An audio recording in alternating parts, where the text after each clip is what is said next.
यह गाथा है बुंदेलखंड की उस वीर भूमि की जहाँ धरती वीरों के खून से सींची जाती थी और जहाँ शूरवीर अपनी मातृभूमि के लिए प्राण न्यौछावर करने को सदा तैयार रहते थे। यह कहानी है उसी भूमि पर जन्मे दो महाबलियों की, जिनके नाम से दुश्मनों के दिल में खौफ पसर जाता था। वे थे आल्हा और उदल। इनकी वीरता का गान आज भी बुंदेलखंड की हवाओं में गूंजता है। यह वह काल था जब दिल्ली की गद्दी पर महाराज पृथ्वीराज चौहान का राज्य था। चारों ओर के कई छोटे बड़े राजाओं ने उनकी अधीनता स्वीकार कर ली थी, लेकिन कन्नौज के राजा जयचंद और कालिंजर के चंदेल नरेश राजा परमाल ने पृथ्वीराज चौहान के सामने अपना सिर नहीं झुकाया था। करीब 1140 ईस्वी के आसपास राजा परमाल का विवाह उरई के राजा वासुदेव की पुत्री मल्हना से हुआ। मल्हना की दो छोटी बहनें देवलदे और तिलका थीं, जिनका विवाह राजा परमाल के दो वीर भाई जैसे सेनापति दक्षराज और वत्सराज के साथ संपन्न हुआ। इस विवाह से रानी मल्हना इतनी प्रसन्न हुई कि उन्होंने देवलदे और दक्षराज के लिए दहपुरवा में और तिलका और वत्सराज के लिए सिरसा में शानदार महलों का निर्माण करवाया। इसी दौरान राजा परमाल ने महोबा को अपनी राजधानी घोषित किया और चंदेल राज्य को एक नई पहचान दी। उसी पुण्य भूमि पर लगभग एक ही समय में 5 वीर योद्धाओं ने जन्म लिया, जिन्हें महोबा के पंचवीर के नाम से जाना गया। इनमें महारानी मल्हना की कोख से जन्मे राजकुमार का नाम ब्रह्म कुमार रखा गया। वहीं राजपुरोहित के घर एक वीर बालक ढेबा का जन्म हुआ। ढेबा न केवल एक वीर योद्धा था, बल्कि ज्योतिष में भी निपुण था। बुंदेलखंड में आज भी ये गीत गाए जाते हैं। मीत विपत्तियां के ढेबा है, ऐसो मीत मिलन को ना ही। इसका अर्थ है कि विपत्ति के सच्चे साथी ढेबा है, और ढेबा जैसे मित्र आसानी से नहीं मिलते। ढेबा को विपत्ति का साथी कहा गया है, जिसने हर मुश्किल घड़ी में अपने मित्रों का साथ निभाया। वहीं सिरसा में तिलका ने मलखान नामक एक पुत्र को जन्म दिया। कहते हैं कि मलखान का शरीर वज्र के समान कठोर था और युद्ध भूमि में वह अपने स्थान पर अडिग रहकर शत्रुओं का सामना करता था। उनके लिए लोक गीतों में ऐसा कहा गया है, पांव पिछाड़ी दैन न जाने, जंघा टैक लड़े मलखान। इसका मतलब है कि मलखान युद्ध में कभी पीछे नहीं हटते थे और अपनी जांघों को टेक कर लड़ते थे। इधर दहपुरवा में देवलदे ने भी एक पुत्र को जन्म दिया, जिसका नाम आल्हा रखा गया। आल्हा के जन्म के बाद देवलदे एक बार फिर गर्भवती हुई, लेकिन उसी समय मांडवगढ़ के राजा बघेल ने महोबा पर आक्रमण कर दिया। इस आक्रमण के लिए कोई तैयार नहीं था। राजा बघेल ने चंदेल नरेश राजा परमाल के साढ़ू भाई दक्षराज और वत्सराज को बंदी बनाकर मांडवगढ़ ले गया। उसकी क्रूरता यहीं खत्म नहीं हुई। उसने उन दोनों भाइयों का वध कर उनके सिरों को बरगद के पेड़ पर लटका दिया। आज भी लोक गाथाओं में इसे गाया जाता है। टंगी खपड़ियां है बरगद पर, बरखा सहे शीत और घाम, और आधी रतियां की बेला में पुकार लेती है आल्हा को नाम। राजा परमाल के साढ़ू की मृत्यु के कुछ ही महीनों बाद उदल का जन्म हुआ। आज भी लोग अपने लोक गीतों में कहते हैं, जा दिन जन्म भवा उदल के, धरती ढंसी 2.5 हाथ। मतलब जिस दिन उदल ने जन्म लिया, धरती उनकी ताकत से 2.5 हाथ ढंस गई। लेकिन उनकी माता देवलदे इस प्रसव के बाद बहुत व्यथित और दुखी थीं। वह अपने पति की मृत्यु का कारण उदल को मान रही थी, क्योंकि उनके पति की मृत्यु उदल के पेट में आने के 3 महीने बाद ही हो गई थी। देवलदे ने उदल को अपनी गोद में लेने से मना कर दिया। उन्होंने कहा, यह मेरे कुल का नाशक है। यह सुनकर मल्हना ने देवलदे को समझाने की कोशिश की और बोली, एक माँ होकर तुम अपने बेटे को ऐसे कैसे कह सकती हो? इस बालक का इसमें क्या दोष है कि उसके जन्म के पहले ही उसके पिता का अंत हो गया? नियति ने इसे कठिन राहों के लिए चुना है, लेकिन यह बालक हमारे कुल की शान को बढ़ाएगा और अपने पिता की मृत्यु का प्रतिशोध अवश्य लेगा। फिर भी देवलदे ने उदल को स्वीकार नहीं किया, जिसके बाद मल्हना ने उदल को अपनी गोद में लिया और कहा, आज से मैं इसकी माँ हूँ। कहते हैं धर्म की माता है मल्हने, जो उदल को लियो बचाए। कुछ समय बाद राजा परमाल ने महोबा के 5 वीर आल्हा, उदल, मलखान, ब्रह्म और ढेबा को एक साथ शिक्षा दी और उन्हें शस्त्र और रण कौशल सिखाया। ये सभी अपनी किशोरावस्था में पहुंचते ही पूरे राज्य में अपनी बहादुरी के लिए प्रसिद्ध हो गए। इन 5 में से उदल के शौर्य से राजा परमाल बहुत प्रभावित हुए। एक दिन राज दरबार में उदल की बहादुरी की चर्चा हो रही थी कि तभी आल्हा और उदल के मामा माहिल, ये नाम याद रखिएगा, ये शकुनी मामा से भी एक लेवल ऊपर के मामा हैं, दरबार में पहुंचे। माहिल ने उदल की वीरता का मजाक उड़ाते हुए कहा, क्षमा करें महाराज, उदल तो एक साधारण सिपाही है। अगर उसमें इतनी वीरता होती तो मांडवगढ़ में उसके पिता का सिर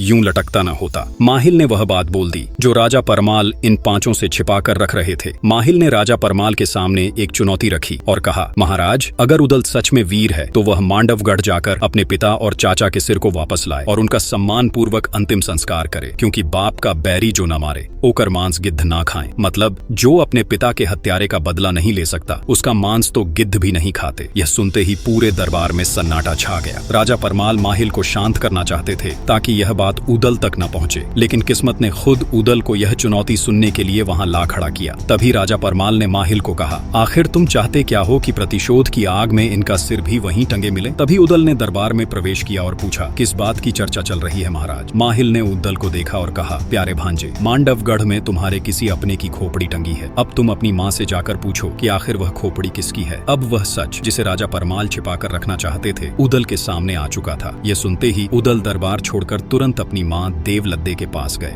और अपनी माँ देवलद्दे के पास जाकर उदल ने पूछा, माँ सच सच बताओ कि हमारे कुल के किस पूर्वज का सिर मांडवगढ़ में लटका है? देवलद्दे यह सुनकर पहले हिचकिचाई और बोली, मैं नहीं जानती ऐसी किसी खोपड़ी को। और वह उदल को शांत करने की कोशिश करने लगी, लेकिन उदल का क्रोध शांत नहीं हुआ। उनकी आंखों में प्रतिशोध की ज्वाला स्पष्ट दिखाई दे रही थी। अंततः देवलद्दे ने उदल से कह ही दिया, टंगी खोपड़ियां बाप चचा की, मांडवगढ़ बरगद की डार, आधी रथिया की बेला में खोपड़ी कहे पुकार पुकार, कहवा आल्हा कहवा उदल, कहवा मलखे लड़ते लाल, बच के आना मांडवगढ़ में राज बघेल जीवता काल। अरे बेटा अभी उम्र है बारी भोरी, खेलो खाओ दूध और भात, चढ़े जवानी तब वाहन पर, तब जाके बघेल को मार। मतलब मांडवगढ़ के बरगद पर टंगी खपड़ियां तेरे पिता और चाचा की है। आधी रात में वे पुकारते हैं, कहाँ है मेरा बेटा आल्हा, कहाँ है मेरा पुत्र उदल? आगे देवलद्दे ने उदल को युद्ध से रोकने की कोशिश करते हुए कहा, अभी तेरी उम्र दूध भात खाने की है, जब तू जवान होगा तभी तुझे इस प्रतिशोध का अधिकार मिलेगा। तभी उदल ने दृढ़ता से उत्तर दिया, माँ शत्रु से बदला लेने के लिए उम्र नहीं देखी जाती। अभिमन्यु ने कम उम्र में चक्रव्यूह तोड़ा था और लवकुश ने बाल्यावस्था में ही पराक्रमी श्रीराम को चुनौती दी थी। देवलद्दे उदल की यह दलील सुनकर चुप हो गई। उन्हें समझ में आ गया कि उनके पुत्र के मन में प्रतिशोध की आग धधक रही है, जिसे रोक पाना अब असंभव है। फिर वह उदल को मल्हना के पास ले गई, क्योंकि मल्हना राजमाता अर्थात धर्म माता थी। देवलद्दे ने सोचा कि उदल अपने धर्म माता की बात को नहीं टालेगा। देवलद्दे अपनी बहन मल्हना के कमरे में जाते ही उनके चरणों में गिर पड़ी, लेकिन मल्हना को पहले से ही यह बात पता चल गई थी कि उदल को अपने पिता और चाचा का रहस्य पता चल गया है और अब उदल युद्ध में जाने की इच्छा प्रकट कर रहा है। इसलिए मल्हना ने देवलद्दे को सहारा देकर उठाया और अपने पास बिठाया। फिर उन्होंने उदल की ओर देखा और बोली, हमारे पुत्र ने अपने जीवन में पहली बार युद्ध में जाने की इच्छा प्रकट की है। देवलद्दे, हमें उसे रोकना नहीं चाहिए। यह सुनते ही उदल का दिल खुशी से भर गया और वह गर्व से उठ खड़ा हुआ। लेकिन तभी राजमाता मल्हना ने उदल से कहा, देखो उदल, इस संसार में जितने दिन के लिए जो आया है उसे वह दिन कोई भी नहीं छीन सकता, मगर बेटा यह याद रहे, शत्रु चाहे कुछ भी करे, तुम हमेशा धर्म का पालन करना। मल्हना ने उदल को धर्म युद्ध के आदर्श सिखाए। वह बोली, बेटा कभी किसी से भयभीत मत होना, जो व्यक्ति शरण में आ जाए उसकी रक्षा करना, बालक वृद्ध और नारी पर हाथ न उठाना, यदि शत्रु के पास हथियार न हो तो उस पर कभी भी प्रहार न करना और भागते हुए शत्रु का पीछा कर उसकी हत्या न करना। हथियार का प्रयोग सदा धर्म के मार्ग पर ही करना। उदल ने राजमाता के उपदेशों को अपने हृदय में संजोया और फिर वो राजा परमाल से युद्ध की अनुमति लेने पहुंचे। फिर जैसे ही उदल ने राजा परमाल से युद्ध की बात की, राजा परमाल उन्हें मांडवगढ़ के दुर्ग की कठिनाइयों के बारे में बताने लगे। वे कहे कि देखो उदल, मांडवगढ़ दुर्ग लोहे की दीवारों से घिरा है और चारों ओर गहरी खाई है। खाई के चारों तरफ बबूल के घने जंगल हैं। इसे भेदना आसान नहीं है और तुम्हारी आयु भी अभी बहुत छोटी है। तभी उदल ने गर्व से उत्तर दिया, क्षत्रिय का जीवन लंबा होना भी नहीं चाहिए महाराज। 12 बरस लौ कुकर जीवय, 16 लौ जिये सियार, बरस 18 क्षत्रिय जीवय, आगे जीवय को धिक्कार। मतलब 12 बरस कुत्ता जीता है, 16 साल सियार, और क्षत्रिय का जीवन यदि 18 वर्ष से अधिक हो जाए तो वह धिक्कार का पात्र है। यह सुनकर राजा परमाल ने कहा, सिर्फ पराक्रम से कुछ नहीं होता बेटे उदल, बुद्धि का भी प्रयोग करना चाहिए। पराक्रम के साथ बुद्धि का संतुलन विजय का मार्ग आसान बना सकता है। तभी उदल बोले, रणभूमि में 2 ही परिणाम होते हैं महाराज, वीर गति या विजय। ये सुनते ही पूरा दरबार जोश से भर गया और सभी लोग उदल की बातों से सहमत हो गए। तब यह देख राजा परमाल ने भी उदल को युद्ध लड़ने की अनुमति दे दी। महाराज से युद्ध की अनुमति लेकर उदल ने अपने चारों वीर भाइयों को बुलाया और सबने मिलकर मांडवगढ़ पर विजय प्राप्त करने की योजना बनाने में जुट गए। तभी मलखान ने कहा, हमें पहले दुर्ग की जानकारी प्राप्त करनी चाहिए, क्योंकि ऐसे ही हमला करना खतरनाक हो सकता है। आल्हा ने सहमति जताते हुए कहा, हाँ मलखान सही कह रहा है, दुर्ग की संरचना और उसमें प्रवेश के मार्ग जानना आवश्यक है।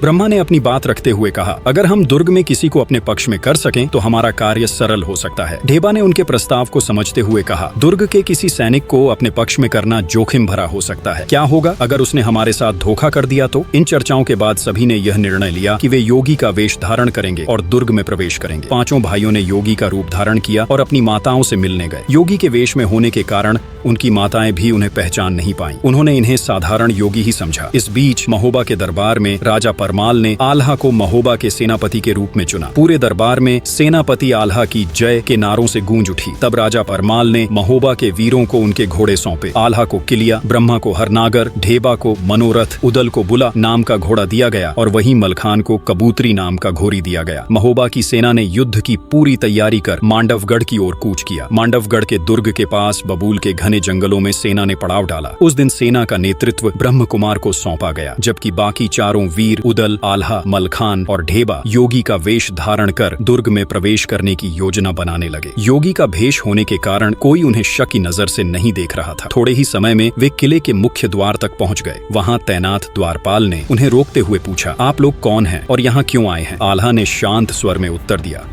हम हिमालय से सन्यासी हैं और दक्षिण के हिंद महासागर तक की यात्रा कर रहे हैं। राह में आपका नगर आ गया तो हमने सोचा कि इस पवित्र स्थान में रुककर थोड़ा विश्राम कर लें। द्वारपाल ने संदेह भरी नजरों से चारों की ओर देखा और पूछा, यहाँ कितने दिनों तक रुकने का इरादा है? तभी मलखान मुस्कुराए और बोले, यदि सन्यासी को यह पता होता कि वह कितने दिन रुकेगा तो फिर वह सन्यासी कैसे होता? हमारा मन होगा तो महीनों ठहरेंगे, नहीं तो क्षण भर में आगे बढ़ जाएंगे। द्वारपाल ने उनकी बात पर विश्वास करते हुए उन्हें नगर में प्रवेश करने दिया। किले के अंदर प्रवेश करते ही उदल की दृष्टि वट वृक्ष पर पड़ी, जहां दो कटे हुए सिर टंगे हुए थे। वे दक्षराज और वत्सराज के सिर थे। यह दृश्य देख उदल का मन व्याकुल हो उठा। द्वारपाल उसकी व्याकुलता को पहचानते हुए बोला, अरे छोटे बाबा जी, इन खोपड़ियों को देखकर विचलित मत होइए। हमारे नगर में और भी सुंदर दृश्य हैं, आप उनका आनंद लीजिए। आल्हा ने स्थिति को संभालते हुए कहा, स्वामी उदल, एक सन्यासी को इस प्रकार की घटनाओं से विचलित नहीं होना चाहिए। मृत्यु तो जीवन का अंतिम सत्य है। उन्होंने उदल को शांत किया और कहा, धैर्य रखो भाई, समय आने पर हर प्रश्न का उत्तर मिलेगा। तब उदल ने स्वयं को संभाला और फिर चारों आगे बढ़ गए। चारों वीर फिर अपनी योजना के अनुसार किले के भीतर बढ़े। किले में प्रवेश करने के बाद वे सभी योगी के वेश में रानी कुशला के कक्ष में पहुंचे। रानी कुशला ने उनका आदर सत्कार किया और उनसे भजन प्रस्तुत करने का अनुरोध किया। आल्हा ने अपनी ढलियां उठाई, मलखान ने मृदंग, ढेबा ने बांसुरी और उदल ने अपने मधुर स्वर में गायन आरंभ किया। उनके दिव्य संगीत से समा बंध गया। रानी कुशला उनके भजन में इतनी खो गईं कि जैसे समय थम सा गया हो। उनकी आंखों में योगियों के प्रति आदर झलकने लगा। भजन समाप्त होते ही रानी कुशला ने उन्हें मोतियों से भरी एक थाली भेंट में दी। आल्हा ने थाली में पड़े मोतियों को उत्सुकता से देखते हुए कहा, माता, ये किस वृक्ष के पुष्प हैं? कितने अद्भुत हैं। रानी कुशला मुस्कुराई और बोली, स्वामी जी, यह मोती हैं जो सागर में पाए जाते हैं। ये अनमोल हैं, ये हमारे राजमहल की शोभा बढ़ाते हैं। तब आल्हा ने विनम्रता से उत्तर दिया, माता, हम सन्यासियों का जीवन साधना और भजन का है। मोतियों से हमारा क्या प्रयोजन? इन्हें आप ही रख लें। हमारा धन तो बस भगवान का नाम और लोगों का प्रेम है। रानी कुशला योगियों की इस सरलता और त्याग से अत्यधिक प्रभावित हुई। उनकी आंखों में आदर और श्रद्धा झलकने लगी। वह बोली, हमारे राजमहल में कई संत महात्मा आते हैं, किंतु आप लोगों से मिलकर ऐसा लगा जैसे सच्चे योगियों का दर्शन हो गया है। बताइए और क्या सेवा कर सकती हूँ? आल्हा ने विनम्रता से निवेदन किया, माता, आपका आतिथ्य और सम्मान अपार है। यदि आप अनुमति दें तो हम दुर्ग की परिक्रमा करना चाहेंगे। यहाँ का इतिहास और भव्यता हमारी साधना को और प्रेरणा देगा। रानी कुशला ने तुरंत अपनी पुत्री विजयसेना को बुलाया और आदेश दिया, पुत्री, इन महान संतों को पूरे दुर्ग का भ्रमण कराओ और इन्हें यहाँ की हर विशेषता दिखाओ। इस प्रकार वीरों ने मांडवगढ़ दुर्ग में प्रवेश करने की पहली जीत प्राप्त की। रानी कुशला का आदेश मानते हुए विजयसेना योगियों को दुर्ग दिखाने निकल पड़ी। विजयसेना बड़ी सावधानी से उन्हें दुर्ग का प्रत्येक कोना दिखा रही थी, लेकिन जैसे ही वे दुर्ग की गुप्त सुरंग के पास पहुंची, राजकुमारी के मन में द्वंद्व उत्पन्न हो गया। वह सोचने लगी, क्या इन योगियों को सुरंग दिखाना ठीक होगा? एक तरफ उनकी माँ का आदेश था कि दुर्ग की पूरी परिक्रमा कराई जाए, तो दूसरी तरफ राज्य की सुरक्षा का प्रश्न था। वह उदल के नजदीक ही चल रही थी। जैसे ही वह यह सोच रही थी कि क्या करें, तभी पास चलते हुए उदल ने राजकुमारी के चेहरे के भाव पढ़ लिए। वह समझ गए कि राजकुमारी कुछ छिपा रही है। तभी उदल ने दृढ़ स्वर में कहा, अलख निरंजन, हमें झात हो रहा है कि आप हमसे कुछ छिपा रही हैं। राजकुमारी, आपकी माता का आदेश है कि आप हमें पूरा दुर्ग का भ्रमण करवाएं। यदि आप हमें पूरा दुर्ग नहीं दिखाएंगी तो यह आपके राज परिवार के लिए उचित नहीं होगा। हम सन्यासी हैं, हम श्राप दे देंगे। तब राजकुमारी विजयसेना क्रोध में बोली, तुम सन्यासी नहीं, तुम सब पाखंडी हो, भोगी हो। तुम सिर्फ राजमाता को ही अपने इस योगी भेष से बेवकूफ बना सकते हो, मुझे नहीं। मैं जानती हूँ तुम कौन हो, तुम महोबा के वीर उदल हो। राजकुमारी की यह बात सुनकर सभी हैरान रह गए, मानो उनके पैरों तले से जमीन खिसक गई। तभी उदल ने भी चकित होकर पूछा, राजकुमारी, आपने मुझे कैसे पहचाना? तब राजकुमारी विजयसेना ने कहा, याद करो, जब तुम सिरोंज के महाराज की बेटी के विवाह के समय बारातियों में शामिल थे, तुम्हारी वीरता की कहानियां उस समय प्रसिद्ध हो चुकी थी। तुम केसरिया वस्त्र धारण किए हुए बेदला घोड़े पर सवार होकर आगे बढ़ रहे थे। तभी मेरी सहेलियों ने मुझे बताया था कि तुम महोबा के वीर उदल हो। फिर विजयसेना ने गंभीर स्वर में कहा, लेकिन मुझे यह समझ समझ नहीं आता कि इतने बड़े महान योद्धा को कायरता का यह नाटक क्यों करना पड़ रहा है। ये कहते ही विजयसेना ने अपनी प्रचंड तलवार निकाल ली। तभी उदल ने शांत स्वर में कहा, राजकुमारी, यह कायरता नहीं है। आपके पिता ने छल से हमारे पिता और चाचा की हत्या की और उनकी खोपड़ियां इस दुर्ग के वटवृक्ष में टांग दी। जब तक हम उनका प्रतिशोध नहीं लेंगे, न हमारी आत्मा को शांति मिलेगी, न उनकी आत्मा को। आप चाहें तो यह बात अपने पिता को जाकर बता सकती हैं। हम भागने वाले नहीं हैं, लेकिन प्रतिशोध जरूर लेंगे। तब राजकुमारी विजयसेना ने दृढ़ता से उत्तर दिया, यह सही है कि मेरे पिता ने अधर्म किया, परंतु मैं इसे स्वीकार नहीं कर सकती कि तुम छल का सहारा लो। ये कहते हुए राजकुमारी ने उदल के सामने तलवार खींच दी। वह पूरी ताकत से उदल पर वार कर रही थी, लेकिन उदल सिर्फ बचाव कर रहे थे, क्योंकि राजमाता मल्हना ने उन्हें आदेश दिया था कि स्त्री पर कभी शस्त्र नहीं उठाना। उदल केवल अपनी तलवार से वार रोक रहे थे, लेकिन राजकुमारी पूरी ताकत से प्रहार कर रही थी। यह देख आल्हा, मलखान और ढेबा सभी बेबाक रह गए। थोड़ी देर बाद राजकुमारी थककर बेहोश हो गई। तब सभी ने राजकुमारी के मुंह पर पानी के छींटे मारे। जब वह होश में आई तो उसका अभिमान समाप्त हो चुका था। उसने कहा, उदल, तुम्हारे बारे में जो सुना था, तुम उससे कहीं अधिक वीर और धर्मप्रिय हो। तुम्हारी वीरता को प्रणाम। मैं स्वीकार करती हूँ कि मेरे पिता ने तुम्हारे पिता के साथ अधर्म किया था, इसलिए मैं भी अब इस युद्ध में तुम्हारा साथ दूंगी। फिर उसने आगे कहा, यह जो दीवार है, इसके पीछे एक गुप्त सुरंग है। यह सुरंग यहाँ से निकलकर बबुरी वन में जाती है। यह दुर्ग इतना सुरक्षित है कि किसी और मार्ग से यहाँ प्रवेश करना लगभग असंभव है, लेकिन इस सुरंग का दूसरा मुंह बबुरी वन में खुलता है, जहाँ से तुम लोग दुर्ग में प्रवेश कर सकते हो। यह रहस्य जानते ही महोबा की सेना सुबह तड़के ही मांडवगढ़ पर आक्रमण कर दी। यह खबर जैसे ही मांडवगढ़ पहुंची, वहां हड़कंप मच गया। राजा बघेल राज जंबे ने अपने दो शूरवीर पुत्रों राय करंगा और सूरज को बुलाया। वे दोनों अपने समय के सबसे बहादुर योद्धाओं में गिने जाते थे। अपने पुत्रों के सामने राजा ने कहा, अब दुर्ग की रक्षा का भार तुम दोनों पर है। मैं जानता हूँ तुम दोनों इस युद्ध को जीतकर हमारे राज्य का सम्मान बनाए रखोगे। तब राय करंगा और सूरज ने अपने पिता को आश्वासन दिया, पिताजी, हम आपकी आशा को कभी टूटने नहीं देंगे। मांडवगढ़ का किला सुरक्षित रहेगा, चाहे इसके लिए हमें अपने प्राणों की आहुति ही क्यों न देनी पड़े। उधर महोबा की सेना के सेनापति आल्हा ने अपनी सेना को संगठित किया। उन्होंने पंचव्यूह नामक एक विशेष रणनीति बनाई, जिसमें सबसे आगे की सेना का नेतृत्व आल्हा स्वयं कर रहे थे। बाएं छोर की सेना की कमान ढेबा के हाथों में थी और पीछे के हिस्से की जिम्मेदारी मलखान पर थी। व्यूह के मध्य में ब्रह्मा घोड़े पर सवार होकर संचालन कर रहे थे। जैसे ही दोनों सेनाएं मांडवगढ़ के दुर्ग के पास पहुंची, राय करंगा ने आल्हा को ललकारा। उसने कहा, आल्हा, तुम्हारी औकात नहीं है मुझसे लड़ने की। तुम्हारा भी वही हाल होगा जो तुम्हारे पिता और चाचा का हुआ था। जिस पेड़ पर उनकी खोपड़ी टंगी है, वहीं तुम्हारी खोपड़ी भी टांगी जाएगी। इस पर आल्हा ने गरजते हुए जवाब दिया, राय करंगा, मेरे पिता और चाचा को अधर्म के युद्ध में मारकर तुम्हारे पिता ने अन्याय किया था। अगर आज तुम अपने पिता का सिर मेरे सामने रख दो तो मैं तुम्हारी जान बख्श दूंगा, अन्यथा युद्ध भूमि में आज मरने के लिए तैयार हो जाओ। इसके बाद युद्ध शुरू हो गया। तलवारें टकराने लगीं, घोड़ों की टापों से धरती गूंज उठी और दोनों सेनाओं के योद्धा एक दूसरे पर टूट पड़े। राय करंगा ने चालाकी से आल्हा की आंखों में धूल झोंककर हमला करने की कोशिश की, लेकिन आल्हा की सतर्कता के सामने उसकी यह चाल विफल रही। इसके बाद राय करंगा ने आगे बढ़कर ऊदल पर भाला फेंका। भाला ऊदल को चीर देता। अगर ऊदल का घोड़ा बैदुल उस समय अपनी चाल नहीं बदलता, भाला ऊदल के पास से गुजरता हुआ धरती में धंस गया। आज भी लोकगीतों में कहा जाता है, ए गज भर धरती चीरत फारत, भाला धरती गया समाए। धन्य धन्य है घोड़ बैदुला जो स्वामी को लियो बचाए। इस घटना से राय करंगा अचंभित हो गया। वह क्रोध के मारे लाल हो गया और तलवार लेकर ऊदल पर टूट पड़ा। इसके बाद ऊदल राय करंगा पर गरजते हुए टूट पड़ा। ऊदल बोले कि पहली वाणी में बोलत नहीं, दूजी में नहीं करते रार, और तीजी वाणी में छोड़त नहीं, मुंह में ठूंस देई तलवार। ऊदल ने अपनी तलवार से पहला वार किया और राय करंगा पहले ही वार में घायल होकर गिर पड़ा। वह घायल अवस्था में युद्ध भूमि छोड़कर भागने लगा। इस घटना से मांडवगढ़ की सेना का मनोबल टूटने लगा। तभी राय करंगा के छोटे भाई सूरज ने सेना की बागडोर संभाली और आल्हा को ललकारते हुए कहा, आल्हा, इतने सैनिकों की जान गंवाने से क्या फायदा। आओ हम दोनों द्वंद्व युद्ध करें। इस युद्ध का फैसला हमारी ही लड़ाई से हो जाएगा। तभी आल्हा ने जवाब दिया, अगर मैं तुमसे लड़ूंगा तो दुनिया कहेगी कि आल्हा ने एक बच्चे को हराया। तुम्हारे लिए तो मेरा भाई ऊदल ही काफी है। आल्हा के आदेश पर ऊदल सूरज से द्वंद्व युद्ध के लिए तैयार हो गया। दोनों ने तलवारें निकाल ली और एक दूसरे पर जोरदार वार करने लगे। उनकी लड़ाई इतनी तीव्र थी कि तलवारों की टकराहट से आग की चिंगारियां निकल रही थीं। दोनों वीर अपनी पूरी शक्ति और कौशल के साथ युद्ध कर रहे थे। यह घमासान लड़ाई शाम तक चलती रही। सूरज ढलने के बाद आल्हा ने युद्ध रोकने का आदेश दिया। उन्होंने कहा, युद्ध में वीरता महत्वपूर्ण है, लेकिन सूरज ढलने के बाद योद्धाओं का युद्ध धर्म के विरुद्ध है। तब दोनों सेनाएं अपने अपने शिविरों में लौट गईं। आज का युद्ध बिना किसी निर्णायक नतीजे के समाप्त हो गया। फिर अगले दिन सूरज की पहली किरण जैसे ही क्षितिज पर फैली, युद्ध का बिगुल फिर से बज उठा। मांडवगढ़ की विशाल सेना अपने सेनापति राय करंगा के नेतृत्व में पूरी तरह तैयार थी। राय करंगा अब पूरी तरह स्वस्थ हो चुका था और उसने सेना की बागडोर फिर से अपने हाथ में ले ली थी। दूसरी ओर महोबा के रणबांकुरे आल्हा, उदल, मलखान, ढेबा और ब्रह्मा पूरी वीरता के साथ अपने मोर्चे पर डटे थे। युद्ध आरंभ होते ही तलवारें म्यान से निकल पड़ी और दोनों सेनाओं ने गर्जना करते हुए एक दूसरे पर धावा बोल दिया। हर तरफ खून की धाराएं बहने लगी और भूमि रक्त से लाल हो गई। आज भी लोक गीतों में यह प्रसिद्ध है, भुजा बहादुर फड़कन लागे, नाचन लगे मुच्छ के बाल, कट कट मुंड गिरे खेतन में, उठ उठ रुंड करे तकरार। वीरता और बलिदान का नृत्य युद्ध भूमि पर अपने चरम पर था। योद्धाओं की भुजाएं तलवारें चलाते हुए थकने का नाम नहीं ले रही थी। दोनों सेनाओं के बीच लड़ाई जारी थी, लेकिन जीत किसी की ओर झुकती नहीं दिख रही थी। तब आल्हा ने उदल को रायकरंगा के सामने जाकर लड़ने का आदेश दिया। उदल ने जैसे ही रणभूमि में कदम बढ़ाया, रायकरंगा यह देख चकित रह गया, क्योंकि पिछले दिन वह उदल के एक ही वार से घायल होकर युद्ध मैदान छोड़कर भाग गया था। आज उसने अपनी तलवार खींचते हुए गरज कर कहा, आजा उदल, आज तेरा अंत निश्चित है। रायकरंगा अपनी तलवार के प्रहारों से उदल पर लगातार हमला करता रहा, लेकिन उदल उसकी हर चालाकी को समझ चुका था। वह रायकरंगा को किसी भी हाल में थका देना चाहता था। उदल उसकी हर चाल को बड़ी चतुराई से विफल करते हुए खुद को बचाता रहा। जैसे ही रायकरंगा धीमा पड़ने लगा, उदल ने अपनी तलवार से एक जोरदार वार किया और रायकरंगा का सिर उसके धड़ से अलग कर दिया। रायकरंगा की मृत्यु ने मांडवगढ़ की सेना का मनोबल तोड़ दिया। वे रणभूमि छोड़कर भागने लगे। सूरज ढलने को था, लेकिन उस दिन का निर्णायक पल शाम से पहले ही बीत चुका था। महोबा की सेना ने उस रात अपने विजय का जय घोष किया, लेकिन आल्हा और उदल से ईर्ष्या करने वाला उनका मामा माहिल युद्ध की झूठी खबरों के साथ राजा परमाल के दरबार में पहुंच गया। वहां उसने झूठी अफवाह फैला दी कि आल्हा और उदल युद्ध में मारे जा चुके हैं, उनके सिरों को काटकर फेंक दिए गया है। यह सुनते ही देवलदे और मल्हना शोक में डूब गई। पूरा महल शोकाकुल हो गया। तभी एक दूत महल में प्रवेश कर रायकरंगा का कटा हुआ सिर थाली में रखकर राजा परमाल के सामने प्रस्तुत किया। यह देखते ही माहिल का झूठ पकड़ा गया। तब माहिल डर कर महल से भाग गया। उसका षड्यंत्र एक बार फिर सफल नहीं हो पाया। इधर अगले ही दिन महोबा की सेना ने मांडवगढ़ के किले पर फिर से हमला कर दिया। उस दिन राजा जंबे ने अपने सेनापति सूरज को युद्ध में भेजा, लेकिन सूरज युद्ध की पहली घड़ी में ही मलखान के हाथों मारा गया। अब महोबा की सेना को रोकने वाला कोई नहीं था। तब महोबा की सेना ने किले को चारों तरफ से घेर लिया। यह खबर मिलते ही राजा जंबे भयभीत हो उठा। उसने सहजो जोगिन को बुलाया। सहजो जोगिन, जो काली शक्तियों की उपासक और तंत्र मंत्र की ज्ञानी थी, राजा जंबे के सामने उपस्थित हुई। राजा ने कहा, जोगिन, कुछ ऐसा करो कि यह युद्ध बिना मैं लड़े ही जीत जाऊं। सहजो ने राजा जंबे को आश्वासन दिया और बोली, महाराज, मेरी सिद्धियों के सामने कोई वीर टिक नहीं सकता, और यह तो केवल छोटे बालक हैं। ऐसा कहा जाता है कि सहजो ने अपनी तंत्र शक्तियों से उदल को भेड़ में बदल दिया और उसे गुरु झिलमिल की मढ़ी में बांध दिया। उदल के गायब होने पर आल्हा चिंतित हो गए। उन्होंने उसकी खोज में अपने लोगों को भेजा, लेकिन कोई भी उदल का पता नहीं लगा सका। तभी बाबा गोरखनाथ ने अपनी दिव्य दृष्टि से आल्हा को पूरी घटना के बारे में बताया। गुरु गोरखनाथ के कहने पर आल्हा ने मलखान और ब्रह्मा को गुरु झिलमिल की कुटिया में भेजा। दोनों ने वहां योगियों का भेष धारण किया और भजन गाना शुरू कर दिया। उनके मधुर स्वरों से प्रसन्न होकर गुरु झिलमिल ने कहा, वरदान मांगो वत्स। तभी ब्रह्मा ने निवेदन किया, गुरुदेव, सहजो जोगिन ने हमारे भाई उदल को भेड़ बना दिया है और उसे आपकी मढ़ी में बांध दिया है। कृपया उसे उसकी असली अवस्था में लौटा दें। गुरु झिलमिल ने हंसते हुए कहा, बस इतनी सी बात। फिर उन्होंने अपनी सिद्धियों का प्रयोग किया और उदल को फिर से मनुष्य बना दिया। अब उदल के लौटते ही महोबा की सेना ने मांडवगढ़ के किले पर जोरदार हमला कर दिया। किले का मुख्य द्वार तोड़ दिया गया। महोबा के रणबांकुरों ने दुर्ग के हर कोने में दुश्मन सेना का सफाया कर दिया, लेकिन जब वे महल के अंदर पहुंचे तो राजा जंबे कहीं दिखाई नहीं दिए।